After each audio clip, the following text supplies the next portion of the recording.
नमस्कार। प्रादेशिक समाचारों के साथ मैं पूनम किरकेट्टा। पहले मुख्य समाचार।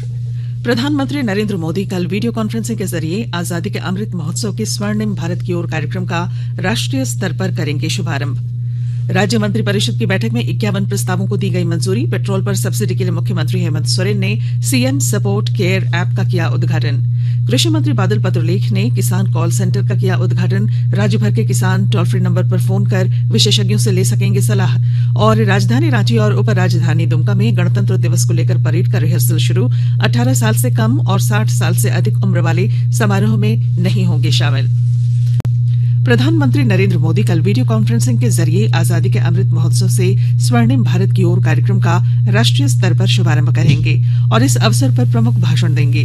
कार्यक्रम के दौरान ब्रह्म कुमारी संस्था द्वारा आजादी का अमृत महोत्सव को समर्पित वर्ष भर आयोजित की जाने वाली गतिविधियों का ब्यौरा दिया जाएगा। श्री नरेंद्र मोदी ब्रह्म कुमारी संस्था के साथ कार्यक्रमों का उद्घाटन करेंगे।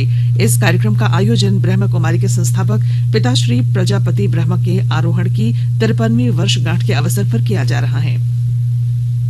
मुख्यमंत्री हेमंत सोरेन की अध्यक्षता में अब से थोड़ी देर पहले राज्य मंत्रिपरिषद की बैठक में 51 प्रस्तावों को मंजूरी दी गई। राजधानी रांची स्थित प्रोजेक्ट भवन में हुई इस बैठक के दौरान मुख्यमंत्री हेमंत सोरेन ने गरीब राशन कार्डधारियों को 25 रुपए प्रति लीटर पेट्रोल पर सब्सिडी के लिए CM support care app launch किया।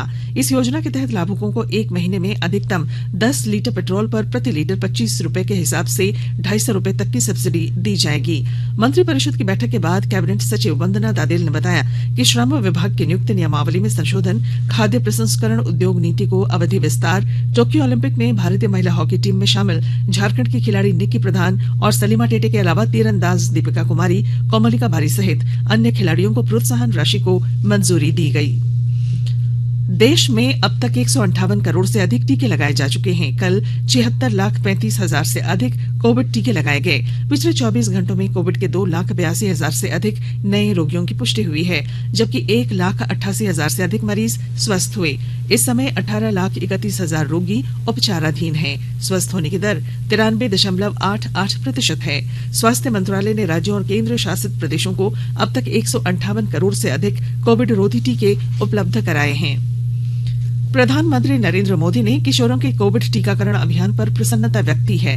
15 से 18 आयु वर्ग के 50% से अधिक किशोरों को टीके की पहली डोज लगने पर प्रसन्नता व्यक्त करते हुए प्रधानमंत्री ने कहा कि इस गति को बनाए रखें। झारखंड में चल रहे महा टीकाकरण अभियान में बेहतर प्रदर्शन करने के लिए रामगढ़ सदर को राज्य सरकार ने गोल्ड रैंक से नवाजा है। और अधिक ब्यौरे के साथ हमारे रामगढ़ संवाददाता।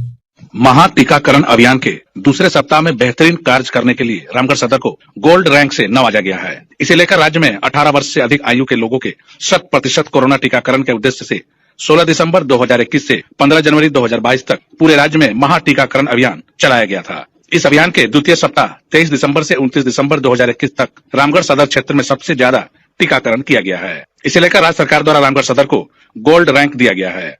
इस दौरान रामगढ़ सदर क्षेत्र में कुल 17,219 लोगों को कोरोना का टीका उपलब्ध कराया गया, जिसमें 5,454 प्रथम डोज एवं 11,765 द्वितीय डोज शामिल हैं। कौशल किशोर तिवारी, आकाशवाणी समाचार, रामगढ़। विश्व स्वास्थ्य संगठन के अध्यक्ष डॉक्टर टेड्रोस अधनोम घेब्रेयेसस ने विश्व के नेताओं को आगाह किया है कि कोरोना वायरस महामारी अभी समाप्त नहीं हुई। WHO के मुख्य कार्यालय में उन्होंने कहा कि विश्व भर में कोविड के नए वेरिएंट ओमिक्रॉन का फैलाव बहुत तेजी से हुआ है, जिससे नए वेरिएंट विकसित होने की आशंका है। और अब सुनते हैं अमृत महोत्सव क्विज।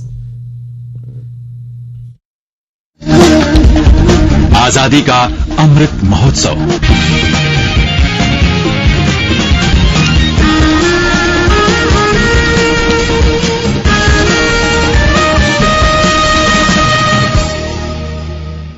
देश के 75वें स्वाधीनता दिवस समारोह के उपलक्ष्य में आजादी का अमृत महोत्सव के अंतर्गत प्रादेशिक समाचार एकांश आकाशवाणी रांची स्वाधीनता संग्राम और उसके गौरवशाली इतिहास पर साप्ताहिक विशेष प्रश्नोत्तरी का आयोजन कर रहा है। यह क्विज 15 अगस्त 2022 तक प्रत्येक बुधवार शाम 7 बजे प्रसारित होने वाले प्रादेशिक समाचार में शामिल होगा। सेंट्रल कोलफील्ड्स लिमिटेड और mission blue foundation Amrit Mahotsav quiz में आकाशवाणी समाचार रांची के साथ सहयोगी के रूप में शामिल हैं। आज का प्रश्न है, स्वतंत्रता संग्राम के दौरान किस राष्ट्रीय नेता को होम रूल आंदोलन के सिलसिले में रांची में नजरबंद रखा गया था। प्रश्न एक बार फिर सुने। स्वतंत्रता संग्राम के दौरान किस राष्ट्रीय नेता को होम रूल आंदोलन के सिलसिले में रांची में नजरबंद रखा गया था? श्रोता अपने उत्तर ईमेल के माध्यम से rnuairranchiamrit@gmail.com पर कल शाम 5 बजे तक भेज सकते हैं। आप जवाब के साथ अपना नाम, पता, फोटो और फोन नंबर भी भेजें ताकि लकी विजेता बनने पर आपका ई प्रमाण पत्र और पुरस्कार आप तक पहुंचाया जा सके। विजेता की घोषणा कल शाम 7 बजे प्रसारित होने वाले प्रादेशिक समाचार में की जाएगी। राजधानी रांची के मोरहाबादी और उपराजधानी दुमका में 26 जनवरी को आयोजित होने वाले गणतंत्र दिवस समारोह को लेकर परेड का रिहर्सल शुरू हो चुका है। कोरोना को लेकर इस बार परेड में सीमित संख्या में प्लाटून को ही शामिल किया गया है। इसके तहत सेना, CRPF, CISF, SSB, JAP 1, JAP 2, JAP 10, जिला सशस्त्र बल पुरुष और महिला, एनडीआरएफ और फायर ब्रिगेड के प्लाटून परेड में शामिल हो रहे हैं, जबकि सेना, सीआरपीएफ और जैप के बैंड ही शामिल होंगे। गणतंत्र दिवस समारोह में इस बार कोरोना को देखते हुए 60 साल से अधिक उम्र के व्यक्ति और 18 साल से कम उम्र के बच्चों को शामिल होने की इजाजत नहीं है। राजधानी रांची में राज्यपाल रमेश बैस और उपराजधानी दुमका में मुख्यमंत्री हेमंत सोरेन ध्वजारोहण करेंगे। केंद्रीय मंत्रिमंडल ने आज भारतीय अक्षय ऊर्जा विकास एजेंसी IREDA लिमिटेड में 1500 करोड़ रुपए के निवेश को मंजूरी दी। सूचना और प्रसारण मंत्री अनुराग ठाकुर ने नई दिल्ली में ये जानकारी देते हुए बताया कि इससे IRDA द्वारा नवीकरणीय ऊर्जा क्षेत्र के लिए 12,000 करोड़ रुपए का ऋण उपलब्ध होगा। रांची के उपायुक्त छवि रंजन की अध्यक्षता में आज अनुसूचित जाति अनुसूचित जनजाति अत्याचार निवारण अधिनियम 1989 के अंतर्गत राशि भुगतान की स्वीकृति प्रदान करने को लेकर बैठक हुई।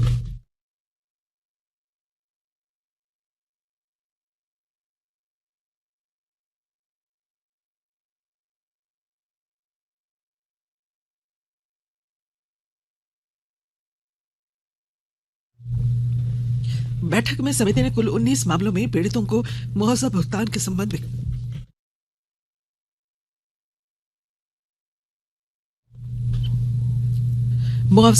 संबंध में विचार विमर्श किया।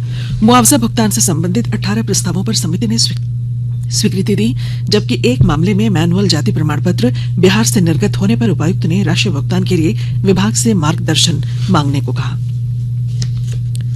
भारत ने पहले से निर्धारित अंतर्राष्ट्रीय उड़ानों को 28 फरवरी तक स्थगित रखने का फैसला किया है। हालांकि नागरिक विमानन महानिदेशालय से अनुमोदित अंतर्राष्ट्रीय मालवाहक उड़ानों के संचालन पर ये प्रतिबंध लागू नहीं होंगे। पाकुड़ जिले के डिट्टीपाड़ा प्रखंड में आज एक ऑटो के पलट जाने से 4 लोग गंभीर रूप से घायल हो गए। घायलों को सामुदायिक स्वास्थ्य केंद्र में भर्ती करा दिया गया है। लोहरदगा के भंडरा प्रखंड में एक नाबालिग के साथ दुष्कर्म की सूचना पर माडर की पूर्व विधायक गंगोत्री कुजूर ने पीड़िता के परिजनों से मुलाकात कर उन्हें ढांढस बंधाया। गुमला के उपायुक्त शिशिर कुमार सिन्हा की अध्यक्षता में जिला खनिज फाउंडेशन ट्रस्ट मद अंतर्गत प्रबंधकीय समिति और न्यास परिषद की बैठक आज की गई। इसमें खनन प्रभावित क्षेत्रों के नागरिकों के लिए पेयजल आपूर्ति सहित अन्य योजनाओं पर विचार विमर्श किया गया।